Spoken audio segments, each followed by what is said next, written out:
PM Vikas, Dwivedi, VSM, former Aeronautical Engineer, Mechanical Engineer Force. And let's give him a nice warm round of applause as he's about to join us on stage. Can we also have the chairs placed up on stage, please?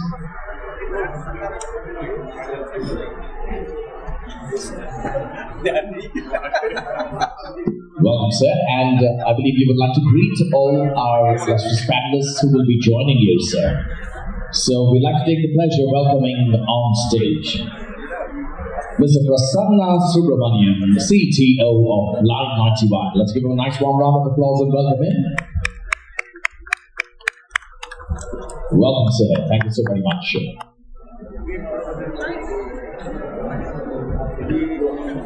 We'd also like to welcome Mr. Rajarajan, AVP and Head of Consulting, Aviation, Aerospace and Defense, RAMCO Systems. Welcome, sir. Thank you for joining us. Nice warm round of applause, please, ladies and gentlemen. We'd like to welcome Guillaume, Limouzy, Director of Sales, StandardAero, Commercial Engine Services. Welcome, sir. Thank you very much for joining us. We'd also like to welcome Mr. Pradeep Singh, Sector Head Aerospace, DHL Global Forwarding. Thank you so very much for joining us, sir. And finally, we'd like to welcome Mr. Anupam Kumar, Deputy General Manager, the AIESL. Thank you so very much, sir, for joining us. Nice round of applause, please, ladies and gentlemen. So as we have all our esteemed panelists here with us, here's looking forward to some insightful discussions.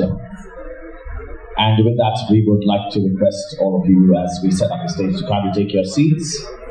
And our moderator will take this forward. Thank you very much, sir.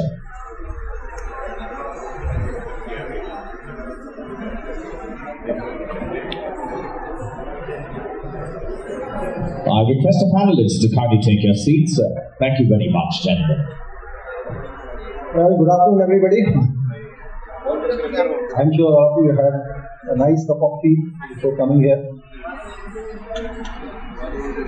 Well, distinguished guests, industry leaders, practitioners, and our esteemed colleagues, a very warm welcome to this session on digital MRO and smart systems at the 7th Aerospace MRO Summit. Well, we are living through what I believe is a defining inflection point for aviation maintenance, repair, and overall. The global MRO industry, which is valued at over $100 billion, is no longer exclusively about hangars, tooling, and engineering sign-offs. Increasingly, it's about data architecture, artificial intelligence, predictive diagnostics, connected supply chains, and enterprise platforms that operate at a speed and scale no human system can manage. Well, South Asia sits at the epicenter of this transformation, with India alone projected to become world's third largest aviation market within this decade. The region's MRO ecosystem faces enormous pressure and enormous opportunity. The question is not whether to go digital. The decision has already been made by the market. The question now is how fast, how deep, and how smart. Today's session is structured to take us on a journey across the entire MRO value chain, from the airline's cockpit of technology decisions to enterprise software platforms, engine shop floor, global logistic networks, and the vast infrastructure of a national MRO organization. 5 exceptional leaders join us today, and I am proud to introduce each one of them. Our first panelist is Mr. Prasanna Subramaniam, Chief Technology Officer of Fly 91, India's newest regional airline, and in many ways a living laboratory for what a digitally native carrier looks like. Fly 91 did not just inherit legacy IT systems or paper-based processes. It was built in the cloud era, and Prasanna has been the architect of this technology foundation. His perspective on what a lean, smart, forward-looking airline demands from its MRO ecosystem and how digital tool helps a regional carrier punch above its weight will set a compelling tone for our discussion. Let's have a big round of applause for him. Next, we welcome Saravanan Rajarajan, AVP and Head of Consulting for Aviation, Aerospace and Defense at RAMCO Systems. RAMCO is globally recognized as one of the foremost providers of aviation enterprise software, and Saravanan has spent years helping operators, MROs and defense organizations across Asia, the Middle East and beyond to transform their operations through technology. He brings both practitioners' understanding of what makes digital transformation succeed and the consultant's clarity on why it sometimes does not. Let's have a big round of applause for Mr. Saravanan Rajarajan. Well, we heard a lot about engine and engine MRO in our last session, how difficult it is. And we have from world of engine MRO, we are delighted to welcome Guillaume Limouzy, Director of Sales at StandardAero's Commercial Engine Service Division. StandardAero is one of the world's largest independent MRO provider, and Guillaume's deep commercial experience in the engine service space gives him a rare window into how data, diagnostics, and digital shop management are reshaping the engine MRO business and what airline customers are increasingly demanding from their engine partners. A big round of applause for representing the critical underappreciated link between MRO and global supply chain.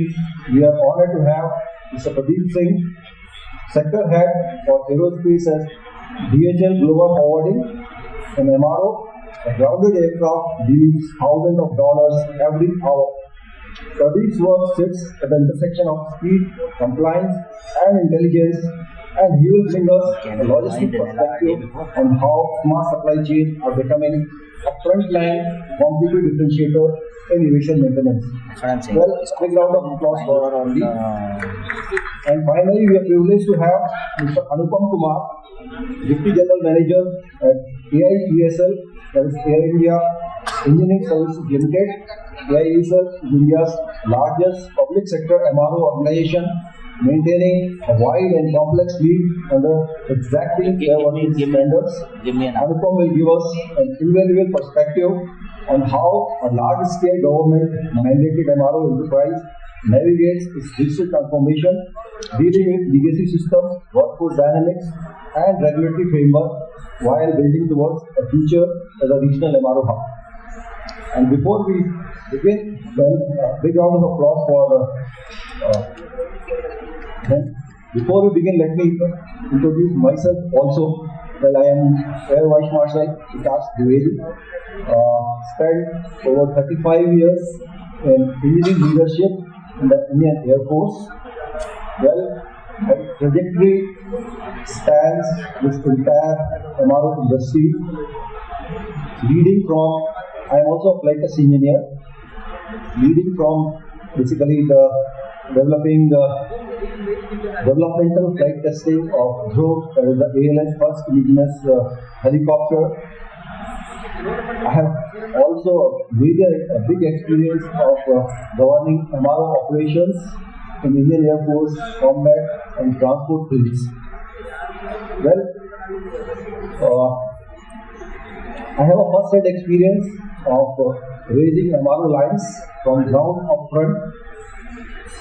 I have negotiated MRO contracts with all global OEMs, Boeing, Airbus, Lockheed Martin, GE, and also spearheaded the first OEM independent engine life extension study at one of our premier base repair depot. I have also spearheaded basically introduction of reliability center maintenance and condition-based maintenance in IAF's fleet policy well before these were the buzzword for the industry today. So let me begin with our discussion.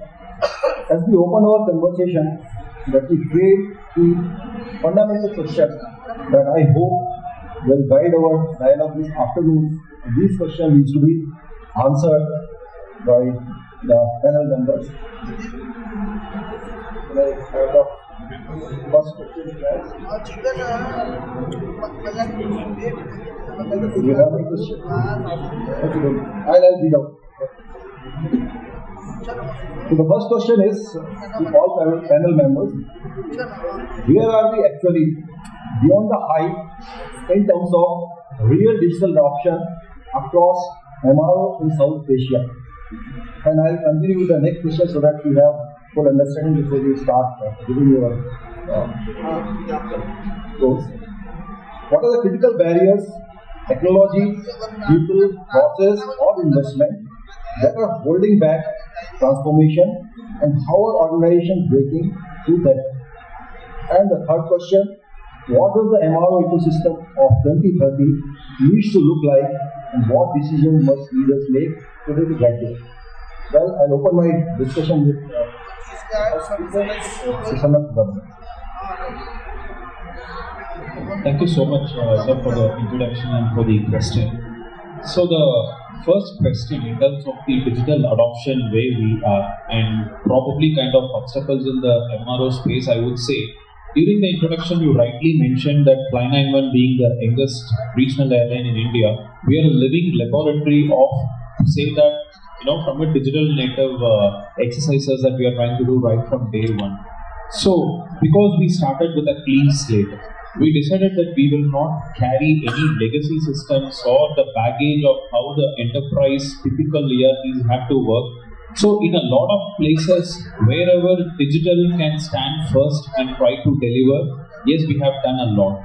When it comes to specific to the engineering and the MRO side, we understand this is a lot about the reliability, safety of the aircraft, operations. So the engineering team stands first, and the digital or the technology part just needs to be a force multiplier supporting them in ensuring a reliable operations.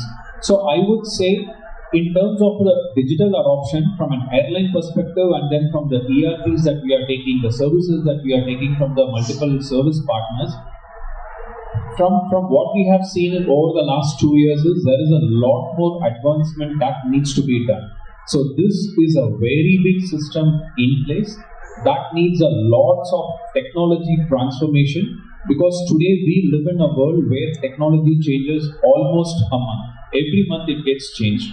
But the speed at which the systems can change is relatively very slow, because we have to ensure safety and processes are well maintained. So I think there needs to be a proper bridge that should be gapped.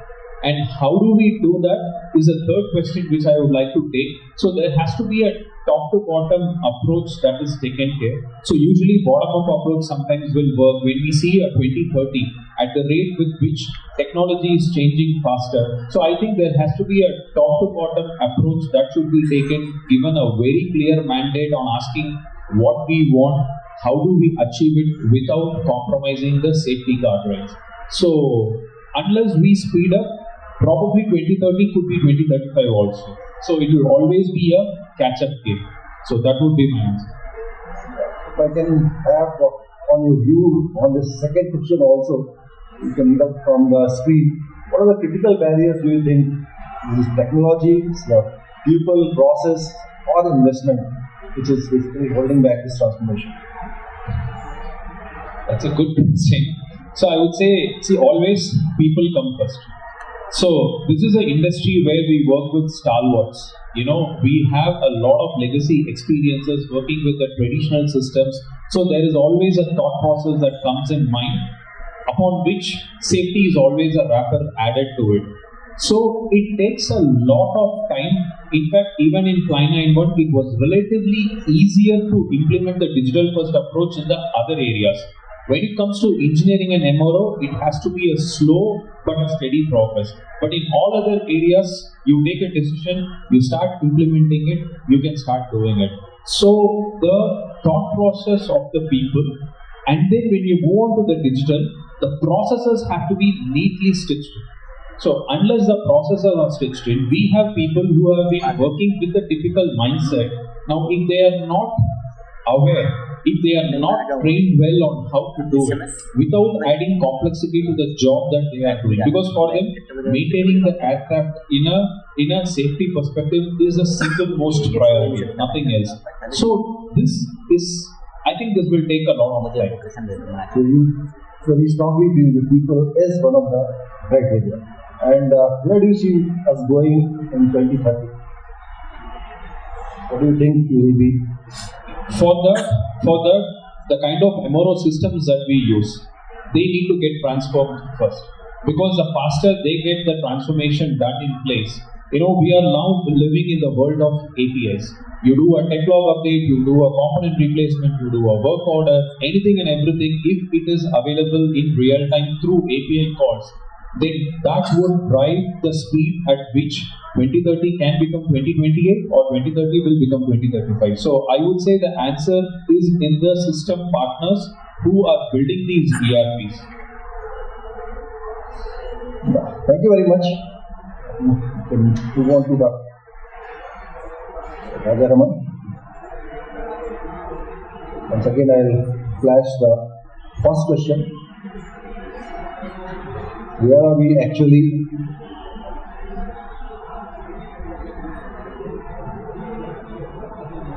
Thank you, sir. Thanks for the introduction. So we see it from an MRO software standpoint, right? So we do work across multiple segments. So we think that there are two patterns which is emerging. So one is that there are organizations which are serious in the digital adoption in the sense that they fundamentally rethink what it needs for digital adoption. Number one, If you keep your mic like closer to so basically we see two patterns broadly, right? Okay, number one is there are organizations which puts lots of efforts in building their strong backbones, focus more on the data, and then training their people, okay, so to really make the digital adoption. So digital adoption is not an IT upgrade, it has to be seen from the business transformation standpoint. Unless the fundamentals are there, okay, so the benefits are not, obviously not there. So there are organizations which are considerably investing on these three platforms, okay, focusing on the process like Prasanna has mentioned, and then ensuring the quality is, data quality is ensured. And the people are trained. That is very important thing which I'll touch on in the next question as well. These are the organizations which are reaping the benefit, and then any digital transformations, what they're investing, there is some seeds of investment which they are doing.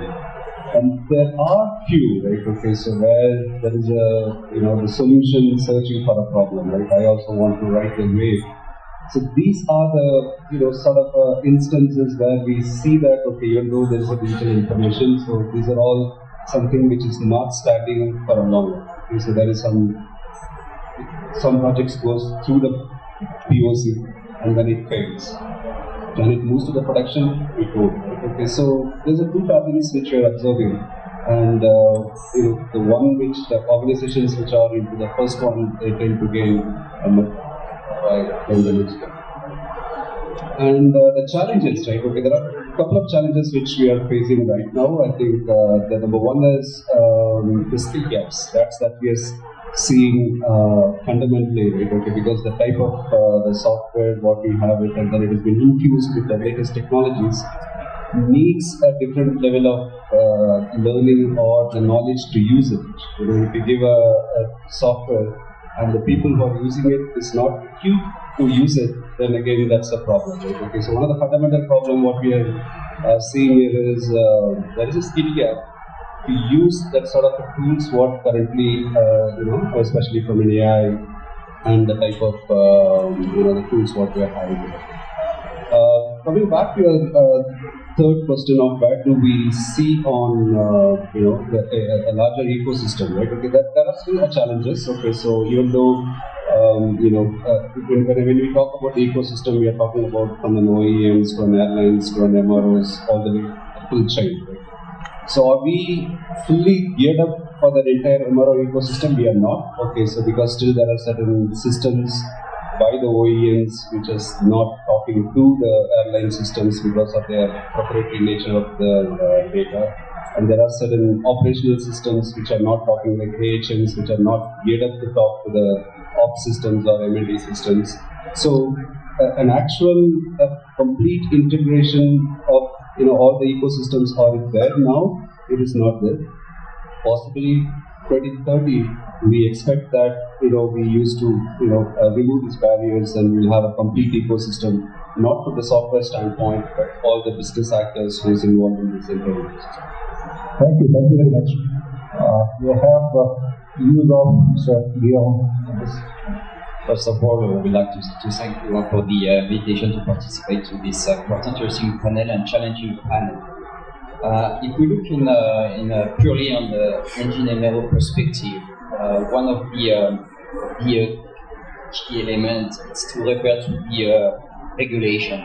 As we know that for the MRO, as well as for the airline, regulation and the need to stick to the regulation is one of the first elements. Then it's how the MRO and the airline, but also the OEM is able to work together to be able to build and move on the digitalization and also to guide and use the new tools available. So when we look again based on the StandardAero point of view, it's how we can bring the MRO competencies and be able to share information, still following the applicable regulation, whatever is the regulation requirement.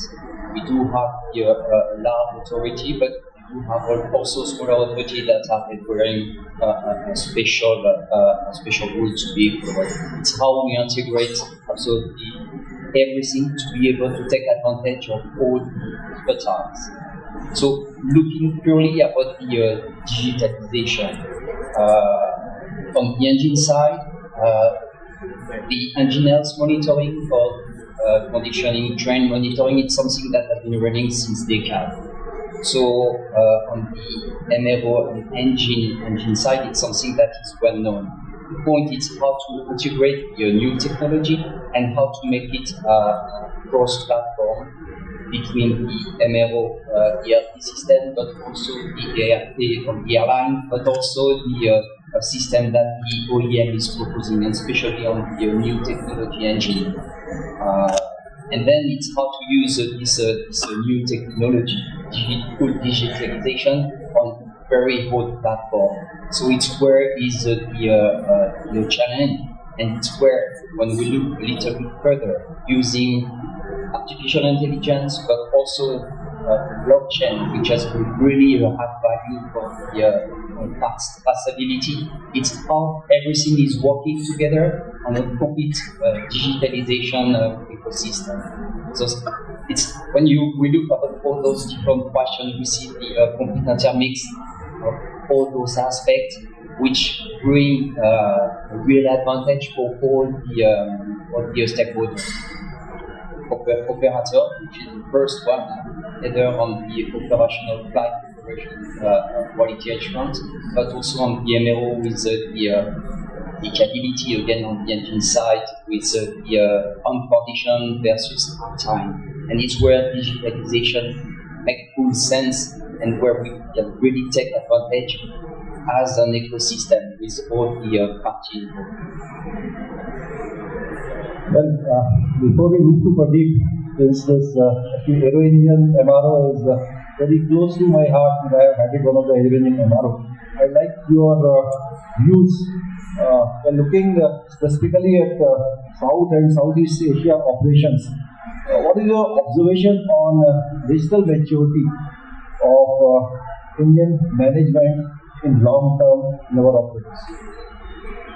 Broadly speaking, thanks for the question. What we look is that, in fact, in function of, there is no difference between the region because the rules are almost the same for everybody. So again, on the engine side, you need to do engine health monitoring. whatever the type of engine that you are doing, as soon as you do commercial operation. It's a little bit different on the military side, except that since, again, 50 or 60 years, the military has been well advanced on the management, on the foundation-based maintenance of the engine and the aircraft. And the commercial side has been taking advantage of what all the military has been developing. So, to answer to your question straight, there is no difference between the region. Everybody is following the same. Thank you. Let's move on to the Pradeep. What is your take on these three fundamental questions? Hi, thank you, and good afternoon, everyone. Hope my voice is clear, loud. Yeah, so we all are talking about the MRO, digital MRO, and supply chain where DHL will stand. So here we will talk about digital MRO, which refers to the transformation of traditional aircraft maintenance, overhauling, using the digital advanced technologies such as AI, digital twins, cloud computing, etc. In this industry, aerospace industry, this switch is really very critical.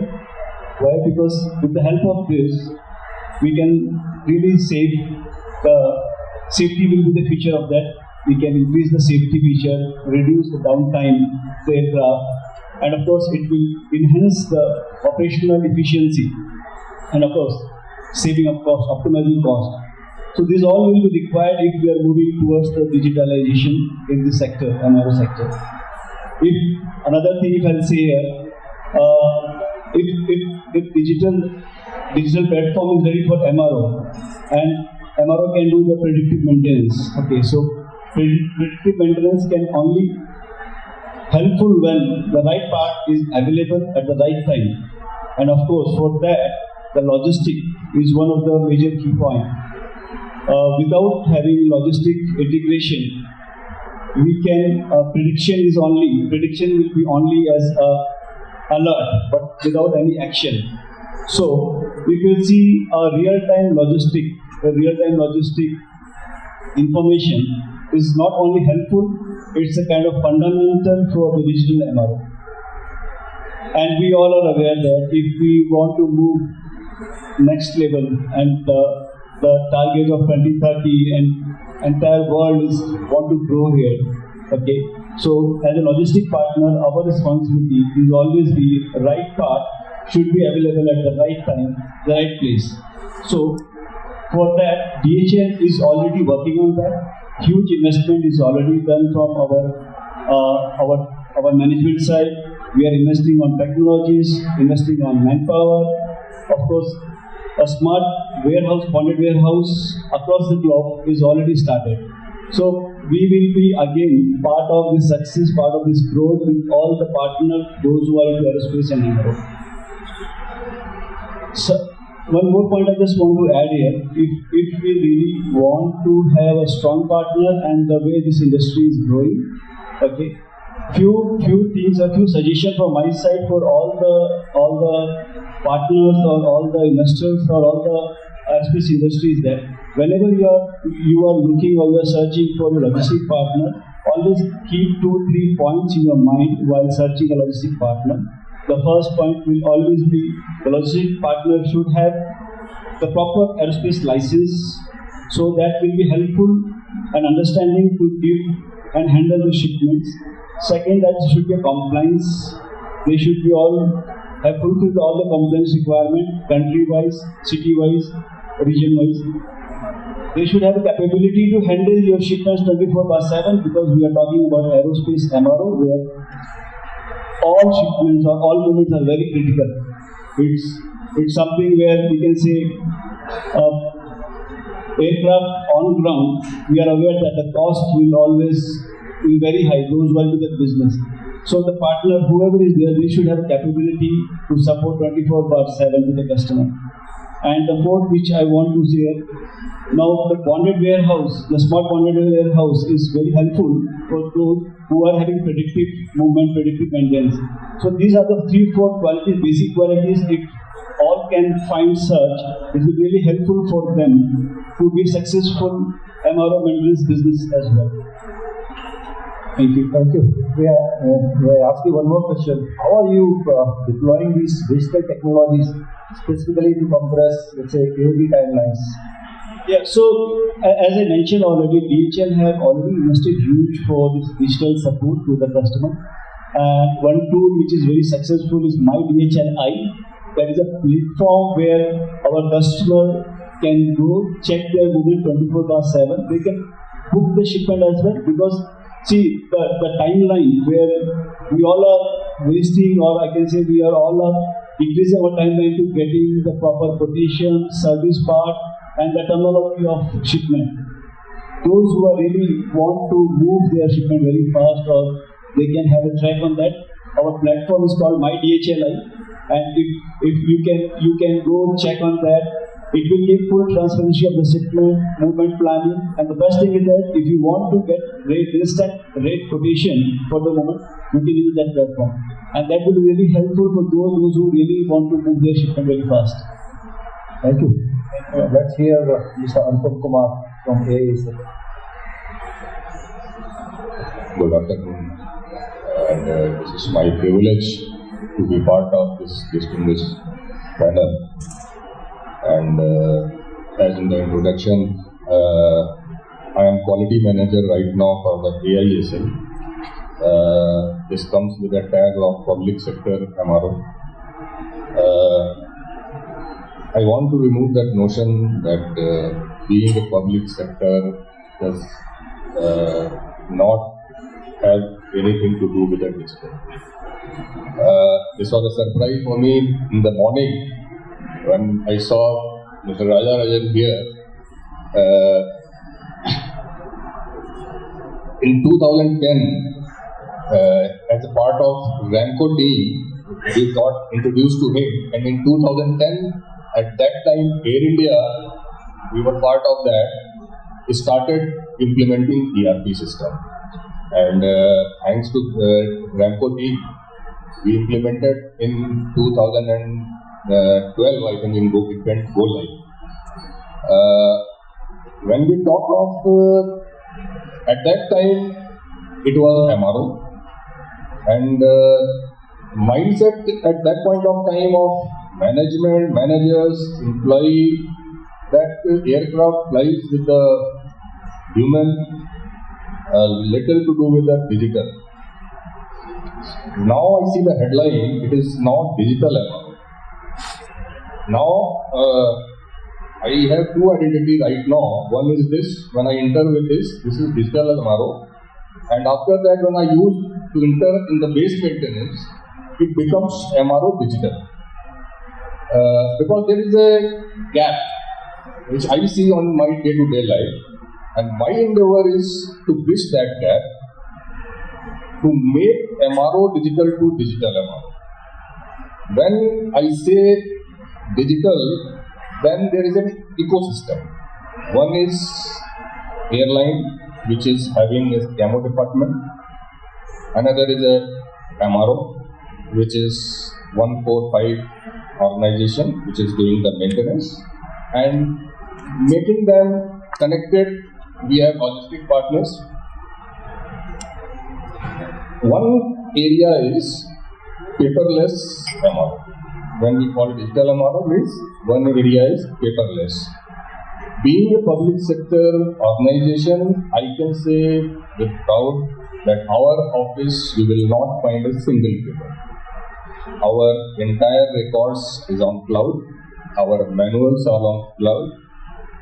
Even we have introduced our all AVs are working under authorization. Earlier, there used to be a paper authorization where all the details of the licenses and authorization used to be on paper. We have introduced QR-based authorization card where the entire training detail, because aviation is a very heavily audited area. Any day, regulators or operators, different foreign agencies, they keep on auditing even the spot checks, regular checks. So, entire training records, etc., they are available on QR code. So, there is no need to go to any office, search the file. So, and the maintenance records, they are also digitized. So that is one area. Calibration, tool control, all digitized. Being a large MRO, we have a basis throughout India. So there are certain toolings which is very expensive. Any MRO cannot have at every place. So there are very expensive tools which are available at different locations. So their visibility without ERP, without being digital, not possible. And you cannot have all the expensive tool at every location. Then it comes to maintenance planning. So being a digital, when you plan your job, which tool will be required when. So with the only digital tools, it is possible. So that's one area, paperless, digital office, digital MRO. But as an aircraft maintenance organization, we can save a lot of cost, and we always keep talking predictive maintenance, smart maintenance. That's another very big area. Are we capturing that area very efficiently? I have my opinion that we have a long way to go because of logistics. And one more area I want to emphasize. Present generation aircraft are a huge data set. They are generating enormous amount of information, digital information and real-time information. But present system, whether it's across airlines, operators, MROs, very less percentage of that data is being used for day-to-day maintenance.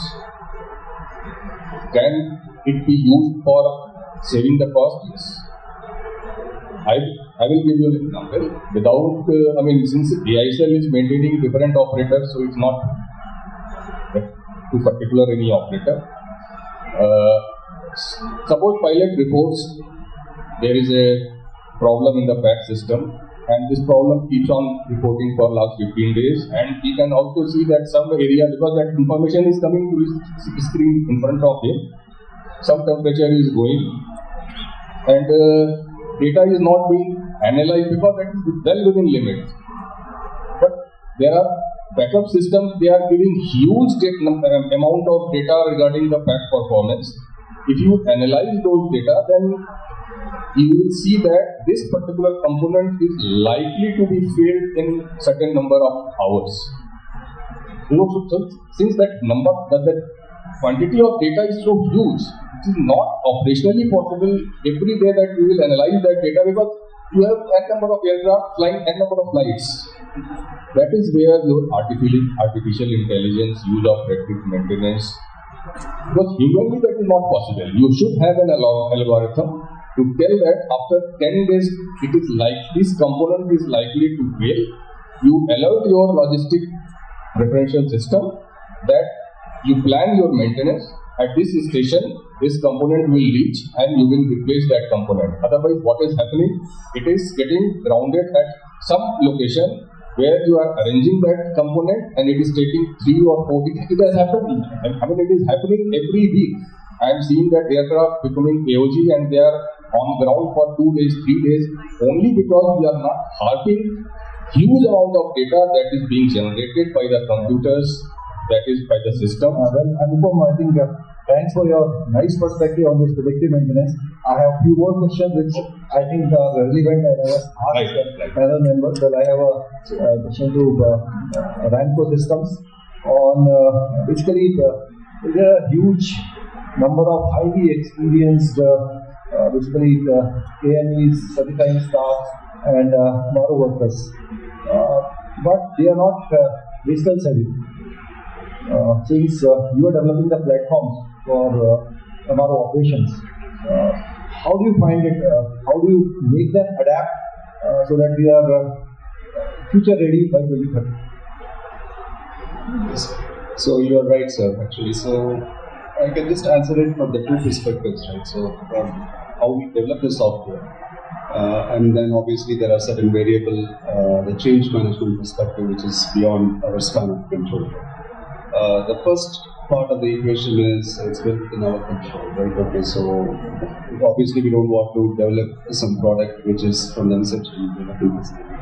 So as Anupam sir said that, okay, our philosophy is just to have the users' involvement in designing the software. Okay, so basically we work with our, when let's say for example when we develop certain product features, then obviously we seek the inputs from the actual users. In the sense, not even the organization, but actual users. Right? So let's say, for example, if it's an app which is to be used by the line maintenance person, who has, let's say, 30 minutes is what he needs, and it transits, then what exactly he wants to see in 30 minutes, right? Nothing more, nothing what exactly he wants to do it.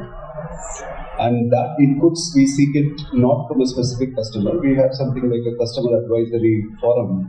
So we seek that globally, right? Okay, so how is it a sort of a variance between an operation in US versus Europe versus Middle East and Asia? So, and that input goes into the product. And before the product is developed, then there is a mock-up which will be developed, and then it will be shown to the end user, right? Okay, is it that what you want, right? Okay, is it okay? So once we get the buy-in, then obviously the engineering process will start. Right? Okay, this is the process which we follow to ensure it. Okay, so we're not something developing in a research and then once it hits the road, then it's not fitting the road. That's first part of the equation. The second part of the equation is, let's say, for example, there might be some cases where when the product is implemented, right? Okay, so obviously there is going to be a sort of a change management things will come in, and we see there is a different profile of the users. Right? Some might be young, who for them there is no teaching is required. They just give the app and they just pick up on their own. And then there are certain type of profiles like or persons like who might need more trainings because they are not tech savvy because etc. So for that particular type of person, our training methods will be a little different, right? Where we adopt based on, initially our training used to be a common one. So where we segregate based on the profile of the knowledge levels of the people and then the ability to use the digital tools and then classify the training, especially on the large, like the mechanics or the warehouse persons where the numbers are. And obviously one of the things what we are also working is, just to embed this sort of a digital curriculum in their part of their training itself. Okay, so now what we are doing is a little more a reactive one, but our sort of a desire and then is just because now it's inevitable. Right? Okay, so at one point of the time everyone has to adopt the digital one. So if any training schools which produce this, if this the digital adoption is also being baked into their curriculum, that would accelerate the adoption. Thank you so much. One question I have for Fly 91. Well, you are a digital savvy airline. Every investor looks for return on investment, basically. So I have a very focused question. How long does it realistically take to see return on investment on adopting this digital MRO? Yeah. So how we see return on investments on the MRO side is not in terms of the money that we are going to save, but in terms of how the systems are supporting us in time, in terms of taking a real-time decision basis the data, and how it supports us in terms of scalability in terms of operations, and how is it supporting anybody and everybody in the organization to see the real-time data as a single source of truth. Now, I just want to pick up quickly for a couple of minutes on the examples that Mr. Anupam mentioned. I could literally see, the pain points from a user side. And today's world, the IT team is also under tremendous pressure because I face the same questions day in and day out internally within the organization. When we speak about MRO, I'm just not looking at it from a perspective of a line maintenance or a planning department and all those stuff. It starts right from your PR to your PQ to your vendor selection to your PO. A single PO may have multiple shipments, multiple logistics partners, and then where every component is there, where every partner is there, and when are they going to reach? Are we prepared for that? and then we'll have to make certain advance payments. So it translates until the finance department, until we reach the payment. So for me, the end-to-end picture has to be on a single frame of reference for all my users, not in a siloed way. So today we work with a lot of partners, and that's where our demand and ask with every partner is, it's okay, you have a beautiful system, but do you have an API for us to integrate so that I can come to you, we can get all the information required, and then we will be able to show all the data points in a single frame of reference for the users. So that's the real way how we see digital transformation as well. And one other thing that you said is in terms of training. So today we ask the question ourselves.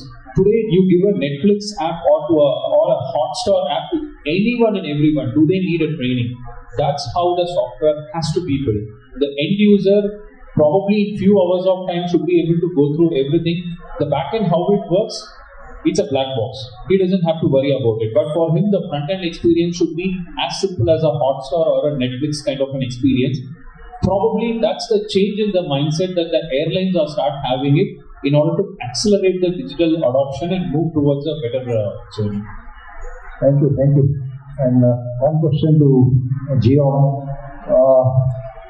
What is your take on data collaborations? I'm sure being engine MRO sites, you require a lot of data. How do you think various airlines, are they ready to share the data liberally, or there are a lot of resistance in data sharing? Well, this is the key element. Again, back to all the stakeholder on the ecosystem, the operator, the MRO, the software provider, and again the authorities. It's how to make the information available with the right intellectual property in place. As far we are now, generally speaking, there is organization, European organization, US organization that are helping to make the information available for everybody with a certain level of security. But the key point is, as you mentioned, is to be able to share this information. Then there is specific rules again to be followed between the operator, the MRO, to have this cross information available that make the solution efficient. When we are talking about the data transfer, we know that we have about 1 billion of data just for one part at the airframe level and the engine level. So we do have this information that can be transferred following a clear protocol and with the appropriate cyber security in place. And it's what application or system provider are providing, and then we do have again clear protocol in place to make it safe and also protect. This is something that is worked at international level. There is different committee working on that, and even the OEM is part of it, where usually the intellectual property is really a key element when we are talking about sharing data.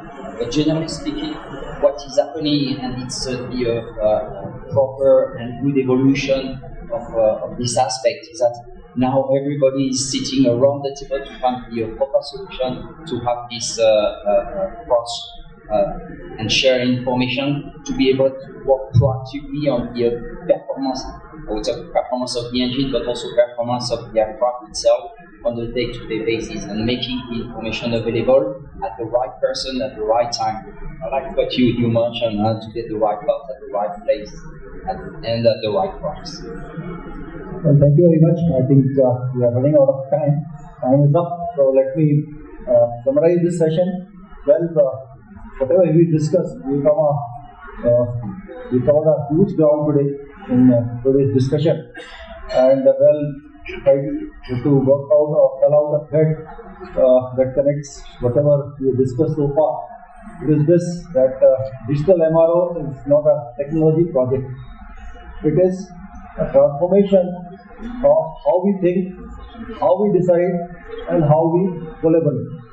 The technology is available, and data is also increasingly available, but industry now needs to invest. They need to have patience to build a stronger foundation, and basically they need to take the people forward, not just the platform on this journey. Well, thank you very much, and let's have once again a big round of applause for all our Indian.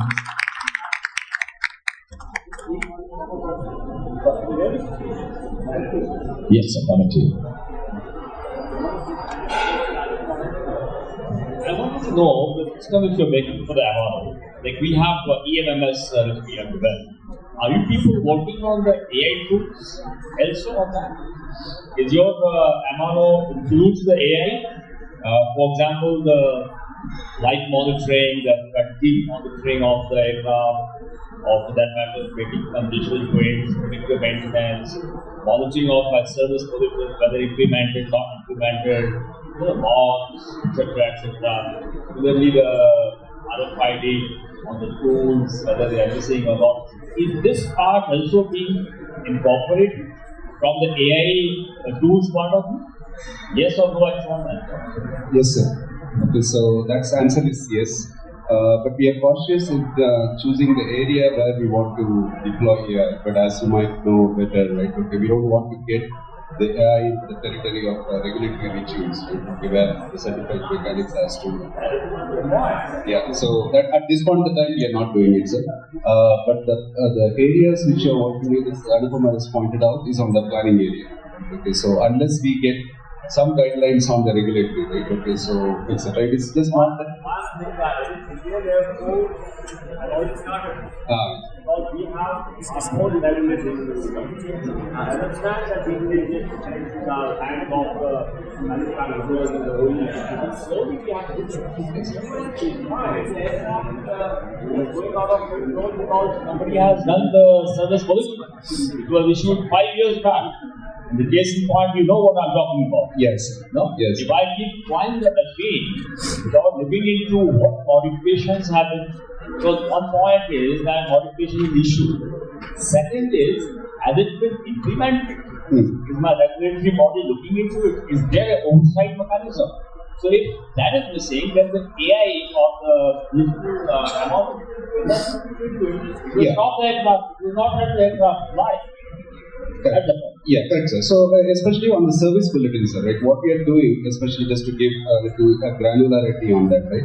So, we do encompass when we, in the sense, the application of AI, right? When I say planning is a little broad statement, right? Okay, when we do planning, we do consider what needs to be done from all the aspects, right? Okay, what the schedule checks need to be done, and then what is an SBs which is applicable on that particular tail number which has to be done, and then how that has to be sequenced, and everything we are just moving in.